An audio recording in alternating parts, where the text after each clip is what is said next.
আবু জেহেলের নাম শুনেছেন তো? আবু জেহেলের যুগটাকে আমরা বলি আইয়ামে জাহিলিয়াতের যুগ। আবু জেহেল ছিল ওই যুগের নেতা। দারুন নাদওয়া ছিল তার পার্লামেন্ট। তার পার্লামেন্টের নাম কি? দারুন নাদওয়া। সেখানে আবু জেহেল, আবু লাহাব, উতবা, সাইবা, রাবিয়া এরা সব বসে বসে বুদ্ধি পাকাইতো আর কি করতে হবে কি করতে হবে না। বাই দ্য ওয়ে, এই আবু জেহেল, আবু লাহাবরা কিন্তু আল্লাহকে বিশ্বাস করত। আল্লাহ বলে যখন আছে এবং আল্লাহর কাছে যে ফিরে যেতে হবে এটাও তারা বিশ্বাস করত কিছু কিছু ক্ষেত্রে। কিন্তু আল্লাহ পাকের কোনো বিধান তারা মানত না। আল্লাহ পাকে পাওয়ার জন্য মাধ্যম পূজা করত। তারা কিন্তু 360টা মূর্তির পূজা এই কারণে করতো না, যে তারা আল্লাহকে বিশ্বাস করে না এমন নয় বিষয়টা। তারা আল্লাহকে বিশ্বাস করত, আল্লাহকে পাওয়ার মাধ্যম হিসেবে তারা এগুলোর পূজা করত। সূরা জুমার পড়েন, সূরা জুমারের 1, 2, 3 আয়াত পড়ে দেখেন আবু জেহেলদের কথা আল্লাহ বলেছেন। তারা বলতো মা না'বুদুহুম, আমরা এই লাত উজ্জা মানাতের উপাসনা এই কারণে করি, শুধু এই কারণে করি, লিয়ুকাররিবুনা ইলাল্লাহি যুলফা, যে এই লাত উজ্জা মানাত হবল এই যে মূর্তিগুলো এগুলো আমাদেরকে আল্লাহ পর্যন্ত পৌঁছে দিবে, এই কারণে করতো। ওরা কিন্তু আল্লাহকে অস্বীকার করতো না।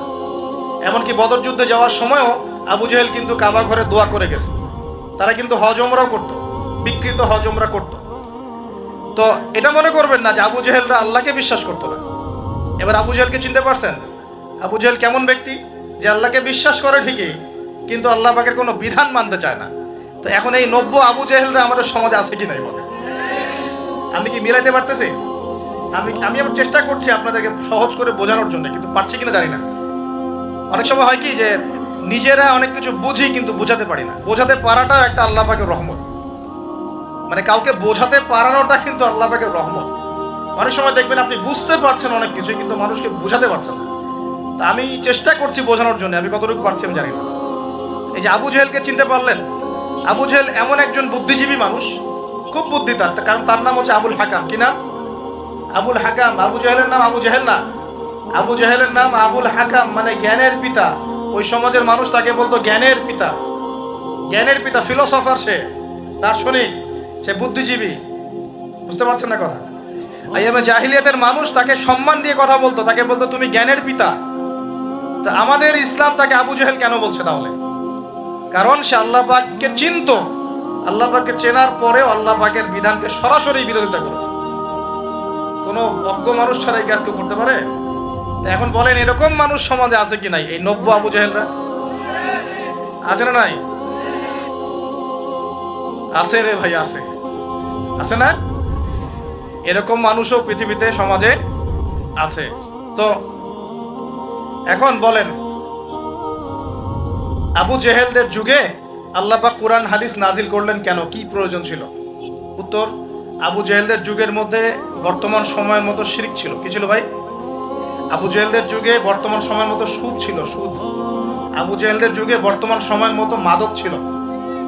আবু জেহেলদের যুগে বর্তমান সময়ের মতো মেয়েদের প্রতি এই বর্বর আচরণ ছিল, মানে নারীর অবমাননা ছিল। বরং আমি খোলামেলাই বলি, আবু জেহেলের যুগ থেকে এই যুগে নারীর অবমাননা আরো বেশি। আবু জেহেলের যুগে এত ধর্ষণ হয় নাই। আবু জেহেলের যুগে মেয়েরা এরকম ছেলেদের পোশাক পরে ঘুরে নাই। আবু জেহেলের যুগে ঘরে ঘরে পরকিয়া ছিল না। আবু জেহেলের যুগে যে ফ্ল্যাটে ফ্ল্যাটে জেনা আর ক্যাসিনো আর বার আর মেয়েদের ড্যান্স, পর্নোগ্রাফি এগুলো ছিল না। এগুলো কোনোটাই আবু জেহেলের যুগে ছিল না। ওই যুগটাকে তো খুব আমরা গালিগালাজ করতে পছন্দ করি। হ্যাঁ, একদম জাহিলি যুগ, আইয়ামে জাহিলিয়াত, তাই না? মেয়েদেরকে একদম জীবন্ত কবর দেওয়া হতো, এই কথা বলি না? তো এখন আবার কোথায় মেয়েকে সম্মান দেওয়া হচ্ছে? দেখলেন না কয়দিন আগে কি ঘটনা ঘটলো ঢাকায়? তো এখন আবার মেয়েদের কোথায় সম্মান দেওয়া হচ্ছে? তারপরেও একটা শালীন পোশাক তো ছিল। আবু জেহেলের যুগে আপনি বিকিনি সংস্কৃতি পাবেন না। আবু জেহেলের যুগে বিকিনি সংস্কৃতি ছিল না, এখন বিকিনি সংস্কৃতি আছে, আছে না?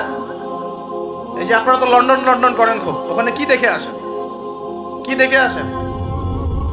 ওখান থেকে দেখে এসে এখানে কোটি কোটি টাকার বাড়ি বানাচ্ছেন, 1 কোটি 2 কোটি 3 কোটি। 1 বছর পর ভেঙে আবার নতুন করে করেন, তাই না? এমনও তো কিছু মানুষ আছে আপনাদের সমাজে, আমি জানি। শোনেন, তাব্বাত ইয়াদা আবি লাহাবি ওয়া তাব, সূরাটা পড়েছেন? আবু লাহাবের 2 হাত ধ্বংস হোক। আবু লাহাবের পাপ ছিল অন্য, সে নবী সাল্লাল্লাহু আলাইহি ওয়াসাল্লামের সাথে কটূক্তি করত, বিরোধিতা করত। কিন্তু আবু লাহাব সম্পর্কে আল্লাহ পাক কি বলছেন? মা আগনা আনহু মালুহু ওয়া মা কাসাব। আবুল আহাবের মাল সম্পদ এবং যা সে অর্জন করেছে এই দুনিয়াতে, এগুলো তাকে জাহান্নামের আগুন থেকে বাঁচাতে পারবে। এই বিশাল প্রপার্টি আপনাকে জাহান্নামের আগুন থেকে বাঁচাতে পারবে না যদি এই প্রপার্টির হক আদায় না করেন। এই রিজিকের হক যদি ঠিকঠাক আদায় না করেন, জাকাত না দেন, দরিদ্রের হক না দেন, মিসকিনের হক না দেন, আত্মীয়র হক না দেন, প্রতিবেশীর হক না দেন, ইসলামের আল্লাহ ফি সাবিলিল্লাহ দান সদকা না করেন, এই বিশাল প্রপার্টি আপনাকে কিয়ামতের মাঠে বাঁচাতে পারবে না। মা আগনা আনহু মালুহু ওয়া মা কাসাব সায়াসলা নারান যাতা লাহাবিন ওয়া ইমরাআতুহু হাম্মালাতাল হাতাব ফি জিদিহা হাবলুম মিন মাসাদ। সূরাগুলো পড়বেন। কোরআন তো শুধুমাত্র তাবিজ করার জন্য কোরআন নাজিল করা হয়নি। তাবিজ করার জন্য কোরআন নাজিল করা হয়েছে নাকি? কোরআনের আয়াত ছিঁড়ে ছিঁড়ে এখন মাদুরির মধ্যে ঢুকিয়ে গলায় ঝুলে রাখার জন্য কোরআন নাজিল হয়েছে? বলেন তো। কোরআনের আয়াত একটা ছিঁড়ে এভাবে আমি র্যাপিং করে গলার মধ্যে ঢুকায় রেখে দিলাম, বাস কোরআনের হক আদায় হয়ে গেল। ডক্টর আপনাকে একটা প্রেসক্রিপশন দিয়েছেন, মনে করেন তোমার কোভিড হয়েছে, তোমাকে এখন এই প্রেসক্রিপশন অনুযায়ী চলতে হবে। আর প্রেসক্রিপশনটা আমি যদি এখন এমন একটা ভাঁজ করি, ভাঁজ করে সুন্দর করে মাদুরির মধ্যে ঢুকায়, ওষুধ খাওয়ার দরকার নাই, ভাঁজ করে ঢুকায় ব্যাস রেখে দিলাম, রোগ ভালো হবে না? রোগ ভালো হবে? আমরা কোরআন কিনে এই কাজ করি।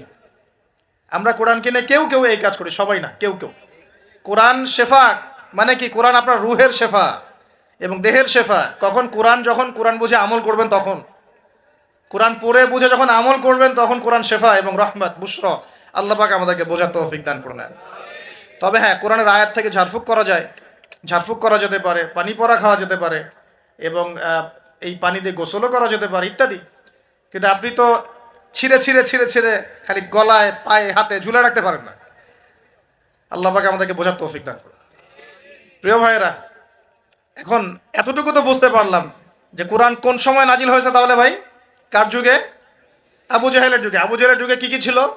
এখনকার মতো শিরক ছিল, এখনকার মতো সুদ ছিল, এখনকার মতো মাদক ছিল, এখনকার মতো মেয়েদের অবমাননা ছিল, আরও একটা ছিল এখনকার মতো যে গোত্রীয় হানাহানি। দেখেন না এখন হানাহানি, মারামারি, রাহাজানি বিশ্বে বিশ্বে, দেশে দেশে, দলে দলে, এই পলিটিক্যাল দল ওই পলিটিক্যাল দলে, আবার এই ধর্মীয় দল এই ধর্মীয় দলে, এই যে হানাহানি, গোত্রীয় হানাহানি, এই হানাহানি ছিল আইয়ামে জাহিলিয়াতের একটা বড় নিদর্শন।